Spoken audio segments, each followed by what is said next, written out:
ಯಾ hello everyone. So ಇವತ್ತು ನಾನು ಏನು ತೋರಿಸ್ತಾ ಇದ್ದೀನಿ ಅಂದರೆ ಇಲ್ಲಿಗೆ ಡೆನ್ಮಾರ್ಕಿಗೆ ನಾನು ಒಂದಿಷ್ಟು ಐಟಮ್ಸ್ನ ತೊಗೊಂಡು ಬಂದಿದ್ದೀನಿ, ವಿಚ್ ಐಲ್ ಶೋ ಯು. ಎಲ್ಲರೂ ಯೂಟ್ಯೂಬಿಗೆ ಬಂದು ಏನಾದ್ರು ಕಲ್ತ್ಕೊಂಡೆಲ್ಲ ಹೋಗಿ ಅಥವಾ ಅಡ್ವೈಸಸ್ ಎಲ್ಲ ಕೊಡ್ತಾರೆ, influencers so called. But to be honest ನನಗೆ ಗೊತ್ತಿಲ್ಲ ನೆಟ್ಟಿಗೆ ನಾನು ಎಲ್ಲಿಂದ ಕೊಡಲಿ. ಹಾಗಾಗಿ ನಂದು ಉಲ್ಟಾ that I want suggestions from you guys now. So I'll be learning from you guys instead of I'll be preaching something. ಹಾಗಾಗಿ ನಾನು ಇವತ್ತೇನು ಕೇಳಬೇಕಂತ ಅಂದ್ಕೊಂಡಿದ್ದೀನಿ ಅಂದರೆ, just tell me in the comments if ನಾನು ಅಲ್ಲಿಂದ ಏನು ತೊಗೊಂಡು ಬಂದಿದ್ದೀನಿ ಅನ್ನೋದು ಫಸ್ಟ್ ತೋರಿಸ್ತೀನಿ ನಿಮಗೆ. Wait a while.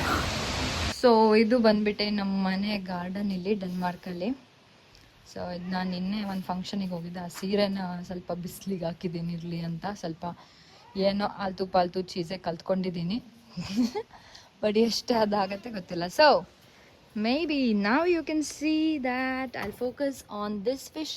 ಇದು ಬಂಗುಡೆ ಮೀನು, ಇದು ಎರಡು ಚಾಟೆ ಮೀನು ಅಂತ ನಾವು ಕರಿತೀವಿ. ಮೋಸ್ಟ್ ಪ್ರಾಬಬ್ಲಿ ಇದು ಕಿಂಗ್ ಫಿಶ್ ಅನ್ಸುತ್ತೆ ಇಂಗ್ಲೀಷಲ್ಲಿ.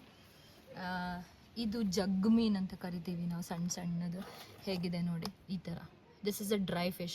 ನಮಗಿಲ್ಲಿ ಫಿಶ್ ಸಿಗಲ್ಲಲ್ಲ, ಅದಕ್ಕೆ ನಾವು ತುಂಬ ಫಿಶ್ ತೊಗೊಂಡು ಬಂದಿದ್ದು ಅಲ್ಲಿಂದ. ಇದು ಸಹ ಚಾಟೆ ಮೀನು. ನನಗೆ ತುಂಬ ಬೇಸಿಕಲಿ ನಂದು ಫೇವ್ರೆಟ್ ಅಂದರೆ ಇದೆ ಕಿಂಗ್ ಫಿಶ್. ಇದನ್ನು ಹೇಗೆ ಸಾರು ಮಾಡಬೇಕು ಅದೆಲ್ಲ ಮತ್ತೆ ನಾನು ಅಮ್ಮಂಗೆ ಕೇಳಿ ಮಾಡಿ ನಿಮಗೆ ತೋರಿಸ್ತೀನಿ, ಆಯಿತಾ. And this is prawns. ಪುಟ್ಟು ಪುಟ್ಟು ಪುಟ್ಟು ಪುಟ್ಟು ಪ್ರಾನ್ಸ್. ಇದು ಪ್ರಾನ್ಸ್ನ ಒಣಸಿ ಸಣ್ಣ ಸಣ್ಣ ಸಣ್ಣ ಸಣ್ಣ ಪ್ರಾನ್ಸ್ನ ಒಣಸಿ ಇದರಲ್ಲಿ ನಾವು ಬಜ್ಜಿ ಥರ ಏನೋ ಒಂದು ಮಾಡ್ತೀವಿ, ಆಯಿತಾ. ಅಂದರೆ ಈಗ ವೆಜ್ ಅವರೆಲ್ಲ ಚಟ್ನಿ ಪುಡಿ ಅಂತೆಲ್ಲ ಮಾಡ್ತಾರಲ್ಲ, ನಾವು ಅದೇ ಥರ ಇದ್ರದ್ದು ಪುಡಿ ಮಾಡ್ತೀವಿ. ಇದನ್ನು ನಮ್ಮದು ಗಂಜಿ ಒಟ್ಟಿಗೆ ಹಾಕೊಂಡು ತಿನ್ನೋಕ್ಕೆ ತುಂಬ ಟೇಸ್ಟಿ ಇರುತ್ತೆ. ನೆಕ್ಸ್ಟ್ ಬಂದುಬಿಟ್ಟು ಅಗೈನ್ ಚಾಟೆ ಮೀನು. ಅಯ್ಯೋ ನೋಡಕ್ಕೆ ಕೂತಿದೆ. ಹಾಂ, ಇದು ಬಂದ್ಬಿಟ್ಟು ಸ್ವಲ್ಪ bigger size of prawns than this one. ಅದನ್ನು ಒಣಸಿ ತೊಗೊಂಡು ಬಂದಿರೋದು. ಇದು ಕೂಡ ಪ್ರಾನ್ಸ್. ಇದನ್ನೆಲ್ಲ ಸಾರಿಗೂ ಹಾಕ್ಬೋದು. ಇದನ್ನೆಲ್ಲ ಸೇಮ್ ಡ್ರೈ ಫಿಶ್ ಅಥವಾ ಸ್ವಲ್ಪ ನೀವು ಯಾವ್ದಾದ್ರು ಮಂಗಳೂರು ಇಲ್ಲ ಕುಂದಾಪುರ ಹೋಟೆಲಿಗೆ ಹೋದರೆ ನಿಮಗೆ ಒಂದು ನಾನ್ ವೆಜ್ ಮೀಲ್ ಜೊತೆ ಸೈಡಿಗೆ ಒಂದು ಕಾಯಿ ಹಾಕಿ ಕೊಟ್ಟಿರ್ತಾರೆ. ಇದನ್ನು ನೋಡಿರ್ಬೋದು ನೀವು, ನಂಗೆ ಗೊತ್ತಿಲ್ಲ. ನೆಕ್ಸ್ಟ್ ನಾನು ಯಾವಾಗಾದರೂ ಮಾಡಿದರೆ ವಿಡಿಯೋ ಮಾಡಿ ಹಾಕ್ತೀನಿ, ಅಮ್ಮನ ಹತ್ರ ಕೇಳಿ. ಬಟ್ ಇದು ಒಣಸೋದ್ರಿಂದ ಎಂತ ಆಗ್ತದೆ ಅಂತ ನನಗೆ ದೇವರಾಣೆ ಗೊತ್ತಿಲ್ಲ. ಹಾಳಾಗಲ್ಲ ಅಂತ ಹೇಳ್ತಾರೆ, but what actually is the reason I have no idea. ಅದಕ್ಕೋಸ್ಕರ ನಾನು ನಿಮಗೆ ಕೇಳ್ತಾ ಇದ್ದೀನಿ. ಆ್ಯಂಡ್ ಇದು ರೀತಿ ಸರಿ ಉಂಟಾ ಒಣಸೋದು ಅಥವಾ ಏನಾದರೂ ಮಾಡಬೇಕಾ ನಾನು ಇದಕ್ಕೆ ಅಂತ ಒಮ್ಮೆ ನಂಗೆ ಒಂಚೂರು ಕಮೆಂಟ್ಸಲ್ಲಿ ತಿಳಿಸಿ, ಆಯಿತಾ. ಓಕೆ, ಇವತ್ತಿನ ಶಾರ್ಟ್ ವಿಡಿಯೋ ಇಷ್ಟಿತ್ತು. ಮತ್ತು ನಿಮ್ಗೆ ಏನೇನೆಲ್ಲ ನೋಡಬೇಕಂತ ನಂಗೆ ಹೇಳಿ, ನಾನು ಎಲ್ಲದನ್ನು ತೋರಿಸ್ತೀನಿ.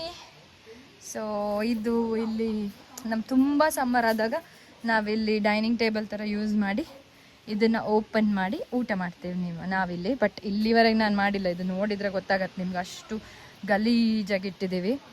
ಇದು ಮೊನ್ನೆ ಇವರೆಲ್ಲ ಕಟ್ ಮಾಡಿದರು. ಅದ್ರದ್ದು ಮತ್ತೊಂದು ಸ್ಟೋರಿ ಉಂಟು, ಇನ್ನೊಂದು ದಿನ ಹೇಳ್ತೀನಿ, ಆಯಿತಾ. ಈಗ ಬೇಡ ಅದು. So yeah, this is it. And ಚಲೋ bye. This is my nighty. Please don't judge me.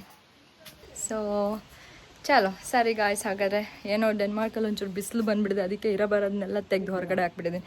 ಇದನ್ನು ಈರುಳ್ಳಿ ಇರಬರೋದೆಲ್ಲ ಒಣಸ್ಬಿಡ್ತೀನಿ ನಾನು, ಯಾಕೆಂದರೆ ಅದು ಹಾಳಾಗ್ತಾಯಿತ್ತು. ಹೇಳ್ತಾನೆ ಆಲ್ರೆಡಿ ಬಿಸಿಲು ಕಡಿಮೆ ಆಯಿತು. ದಿಸ್ ಈಸ್ ಹೌ ಇಲ್ಲಿನ ವೆದರ್ ಮಾತ್ರ ಅನ್ಪ್ರಿಡಿಕ್ಟಬಲ್. ಚಲೋ ನೆಕ್ಸ್ಟ್ ವ್ಲಾಗಲ್ಲಿ ಸಿಗೋಣ. ಯಾ, ಬಾಯ್.